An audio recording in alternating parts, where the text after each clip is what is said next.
Ada lagi penanya ketiga. Nih, depan nih. Oh, ini dulu.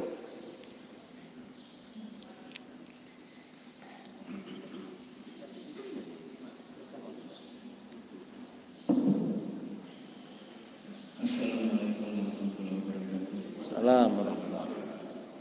Ustaz, pertanyaannya, bagaimana kita umat Ahlus Sunnah wal Jamaah yang banyak ini menyikapi keberadaannya Wahabi? Karena hampir sebagian besar umat Islam kita ini awam, dan mereka itu kurang tahu membedakan Wahabi, dan hampir sebagian melihat yang penting Islam, yang penting mengajarkan agama, sehingga banyak yang ikut masuk, banyak yang menyumbang ke sana, menyumbang dana. Itu saja pertanyaan. Menyikapi aliran-aliran sesat seperti Wahabi, maka kewajiban ulama, orang-orang berilmu, harus tidak bosan-bosan mengungkap syubhat-syubhat mereka, bahwa ajaran mereka tidak benar. Gak boleh tinggal diam, itu harus diperangi itu, dan harus menjelaskan dalil-dalil ajaran Ahlus Sunnah wal Jamaah. Itu kewajiban agar umat Islam tidak terpengaruh, dan gak boleh nyumbang ke lembaga mereka. Dan kalau punya anak di lembaga Wahabi hukumnya haram. Mengapa? Karena anaknya nanti jadi anak durhaka. Mengapa jadi anak durhaka? Leluhurnya disesatkan. Umat Islam di sini kan muridnya guru tua semua. Guru tua itu kan orang tua, disesatkan orang tuanya. Orang yang menyesatkan orang tuanya kira-kira durhaka apa enggak? Anak durhaka. Kadang bapaknya sendiri didurhakai. Ya, Barzanji sesat, tahlil sesat, durhaka sama orang tua. Dan nanti kalau mati orang tuanya gak didoakan, gak dibacakan tahlil, durhaka lagi. Karena gak boleh itu, gak boleh. Dan orang yang punya kekuatan harus menghalangi itu, menjaga, benar-benar dijaga. Dan ini serius saudara. Jadi para asatid, para imam harus sering-sering mengingatkan itu, umat Islam agar tidak terpengaruh dengan ajaran Wahabi. Jangan dibiarkan. Kalau dibiarkan berbahaya.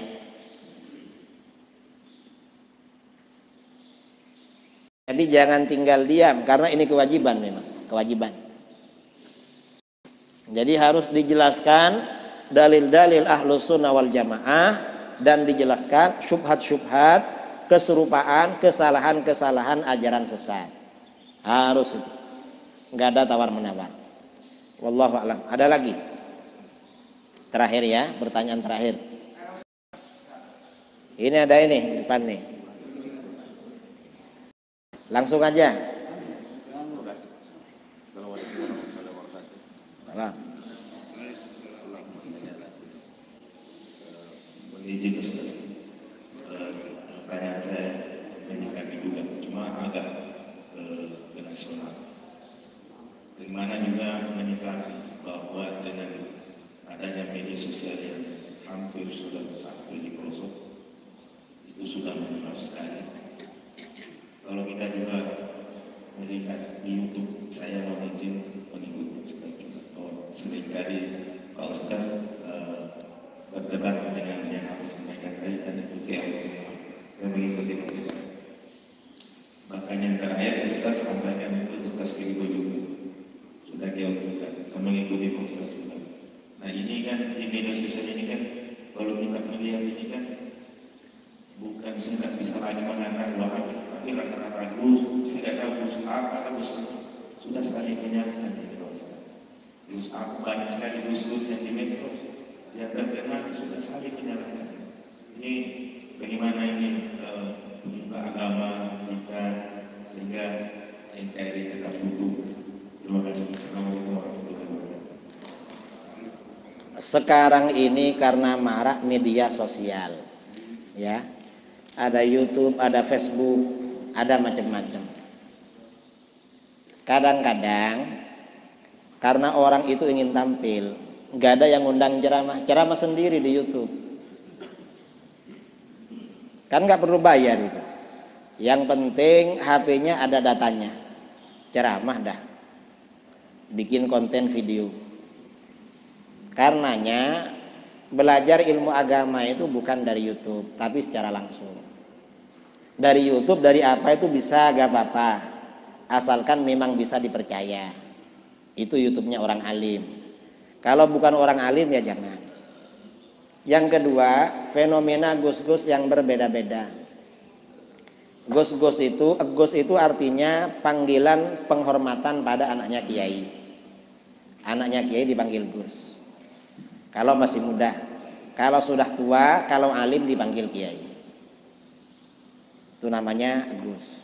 Nah, gus itu ada yang alim, ada yang gak alim. Ada yang bukan gus, tapi gusnya bikin sendiri. Bukan anaknya kiai, gak pernah belajar, bikin konten di internet, media sosial, lalu kasih nama gus depannya. Hanya terkenal gus dia, padahal bukan gus.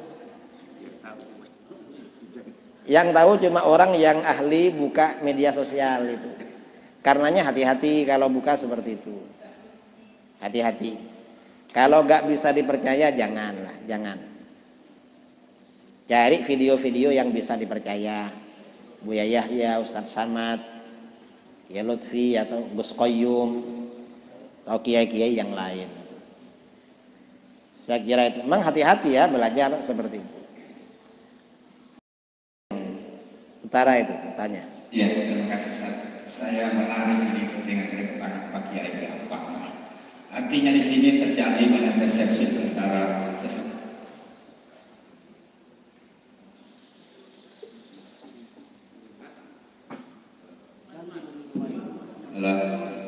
iya. Mudah-mudahan kedatangan Ustaz Ka'ab Mana merupakan bacaan hak.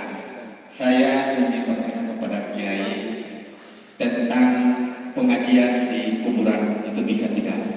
Yang kedua, apabila ada kematian, tidak boleh kita makan di rumah duka.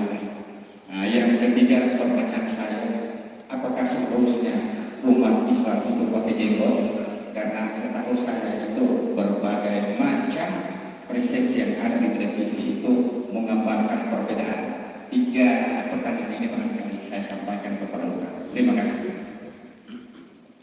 Pertama, membaca Al-Quran di kuburan itu dianjurkan, hukumnya sunnah. Imam Syafi'i berfatwa kalau pergi ke kuburan baca Quran semampunya, kalau hatam tambah bagus. Dan itu amalan para sahabat Ansar. Imam Ibnu Abi Syaibah meriwayatkan dalam kitab Al-Musannaf dari Imam Asy-Sya'bi. Asy-Sya'bi berkata, kanatil ansar idza mata lahumul mayyit ikhtalafu ila qabrihi yaqruna 'indahul Qur'an. Orang-orang sahabat Ansar kalau ada keluarganya meninggal, mereka bolak-balik ke kuburannya baca Quran. Dari dulu baca Quran saudara, memangnya mau dibacakan apa?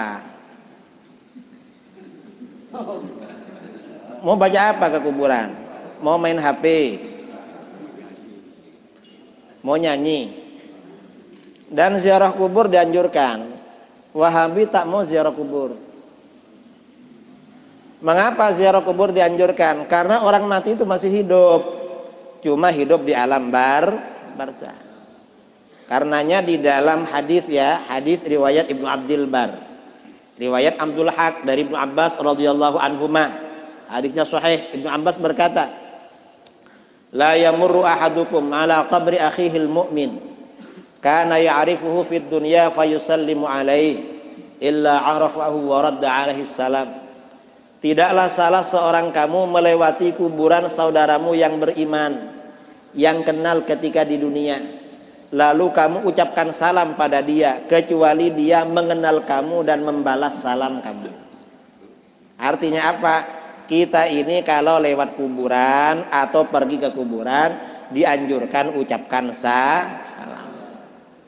Artinya ada adab, karena yang dilewati orang hidup. Sama dengan kita lewat di depan rumah orang, orangnya duduk-duduk, kira-kira permisi apa enggak? Permisi kan? Kalau enggak permisi kan enggak ada adab namanya itu. Ke kuburan ada adab. Nah, artinya ziarah kubur dianjurkan memang. Itu ziarah kubur. Rasulullah SAW sering ziarah kubur. Riwayat-riwayat ya, pernah hadis ya, hadisnya sahih riwayat Ibnu Hibban. Rasulullah SAW tidur bersama Aisyah. Tiba-tiba Aisyah terbangun, Rasulullah gak ada. Karena giliran beliau dicarinya kemana-mana. Tidak taunya Rasulullah ada di kuburan, di makam Baqi. Rasulullah berdoa. Rasulullah ke kuburan juga, masa kita gak ke kuburan? Yang gak ke kuburan tuh Wahabi, saudara.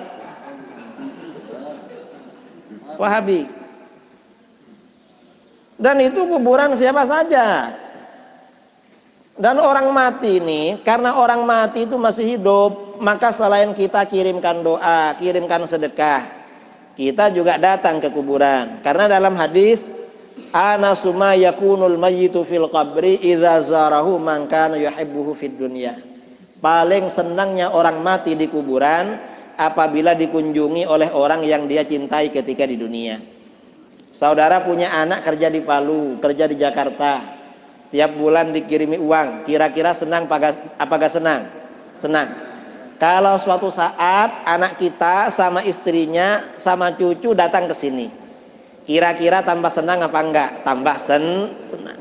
Orang mati juga begitu. Karenanya orang mati dianjurkan ziarah kubur.